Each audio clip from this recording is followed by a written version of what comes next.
Here's another drama. This is Don King, Only in America. Ving Rhames. I guess he won a Golden Globe for best performance by an actor in a miniseries or motion picture made for television for Don King, Only in America. It's basically a biography of Don King, with Ving Rhames playing Don King, and I think Mike Tyson is actually in it officially. So I just, it's cheap. I thought it'd be interesting. Don King, Only in America. Next one I got is because this is House Arrest. This is a weird VHS. It has two covers. So you have this. Okay. Is this a cover? Okay, alright. Or is this a cover? Because this has this is like basically the movie poster on the back. I've never seen a VHS like this before. With basically two covers for one movie. You have, I think this is the front. But I might be wrong. This might be the front. I don't know. I'm fucking confused. It's a confusing ass VHS cover. It's like, is that it? No. Is this it? I don't know. What is going on here? This is a movie with Jamie Lee Curtis and Kevin Pollak. Jennifer Tilly's also in it. Wallace Shawn, Christopher McDonald, Ray Walston. Directed by Harry Weiner. Bruce Broughton did the music in this? Wow, that's interesting. I remember seeing parts of this on TV when I was young, and I remember kind of getting into it, but at the same time I was kind of like, these kids are kind of dicks, because I don't remember the parents really doing anything really that bad to deserve them getting locked up. And what's another interesting thing about this VHS is there's no rating on it. Oh, there is actually. There's a rating, but it's on the poster type thing. You can barely fucking see it. It's like on the bottom there. So, yeah, House Arrest. I'll see. I just thought it, was cheap, and I was kind of curious about it for some reason. So that's House Arrest. Keaton's Cop with Lee Majors, Abe Vigoda, and Don Rickles. Believe it or not, this is a buddy cop comedy with Lee Majors and Don Rickles. Wow, I mean, from the late 80s, and Canon helped do it. As you can see, it actually has Canon video on it, on the label here. It was completely unopened when I bought it, but because the person, nobody ever watched this shit. I buy shit you people don't want. When a 70-year-old nursing home invalid is gunned down by a hitman, I don't know why that just sounds like a really hilarious way to open a movie. Detective Mike Gable, Lee Majors, and his partner, Jake Barber, played by Don Rickles, are called to investigate. They quickly discover that the wrong man was hit and that the real target is Barber's old friend, ex-mobster Louis Keaton, Abe Vigoda, Barney Miller, and another nursing home resident newly released from prison. Keaton allows his old friend Barber to place him in protective custody, but he develops an instant dislike for Cable, whose gruff manner clashes with Keaton's smooth style. When Barber is killed by the mob, Keaton and Gable team up to hunt down the ruthless murderers. In the tradition of 48 Hours and Midnight Run, yeah, really, I don't think so. This unlikely duo proves that when it comes to fighting crime, comedy is often the best weapon. I'm pretty sure this is going to be neither funny neither or action-packed.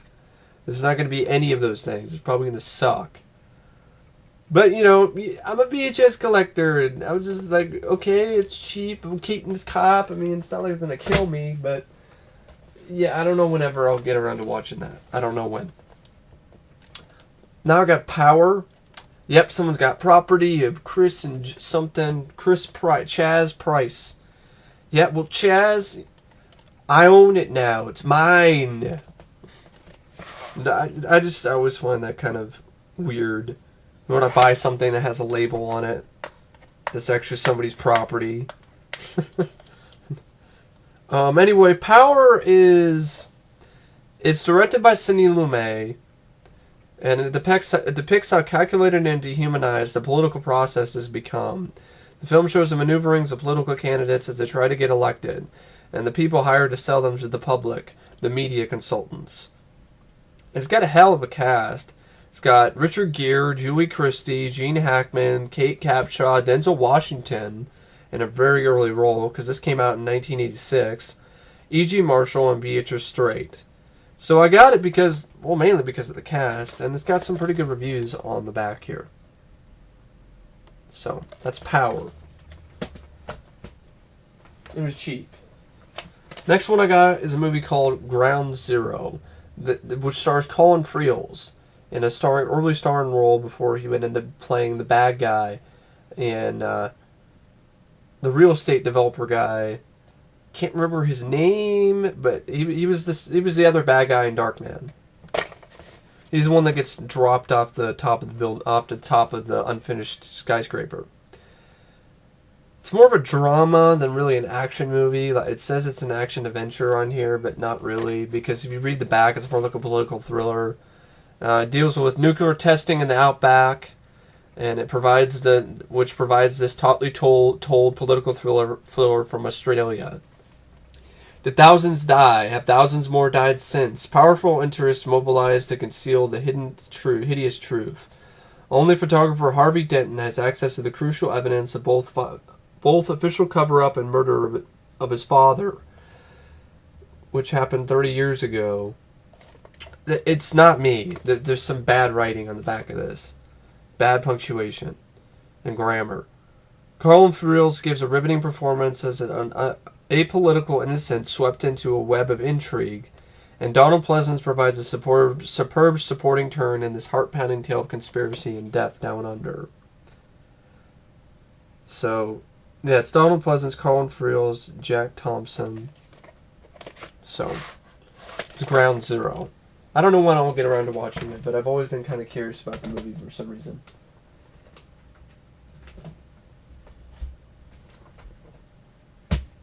Next one's here.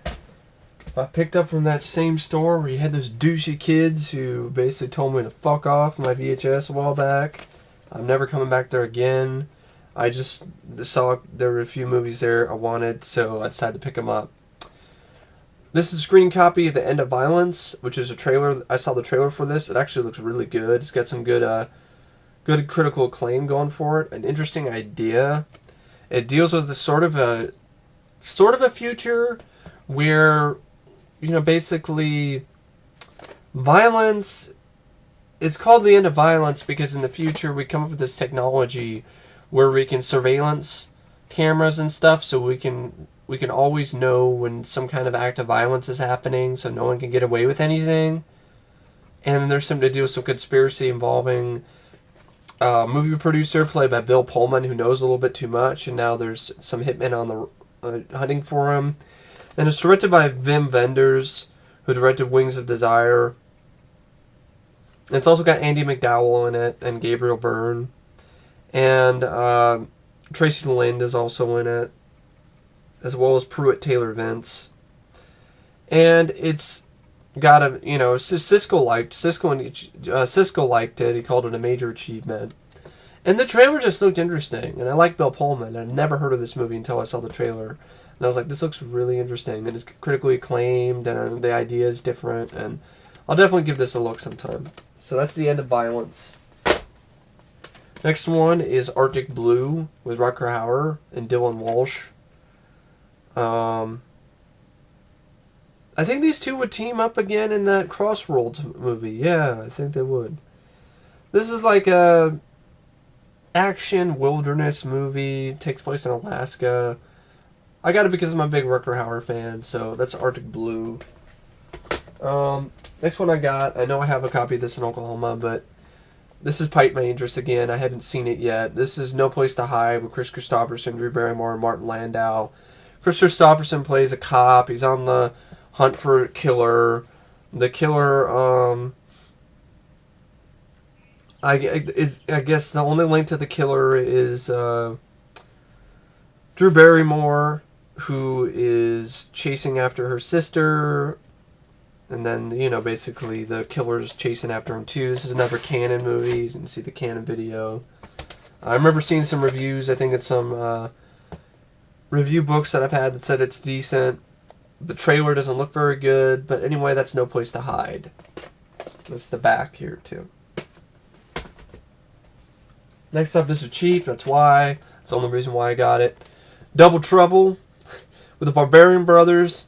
This is such a gay cover. Look at the look on his face.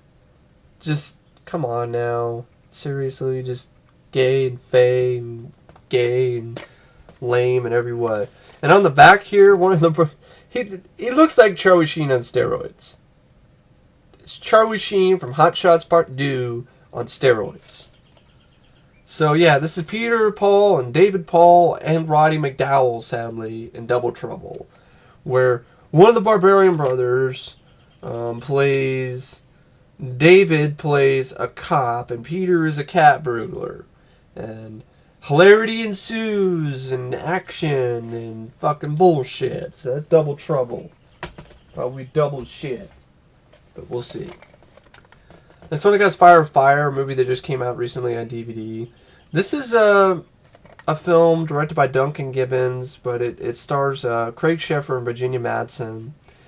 And the plot is interesting. Fire with Fire is a story of Joe Fisk, a street-smart kid who has learned to fight for the things he wants, and finds a whole new batch of troubles when he's sentenced to hard labor in a state youth reformatory.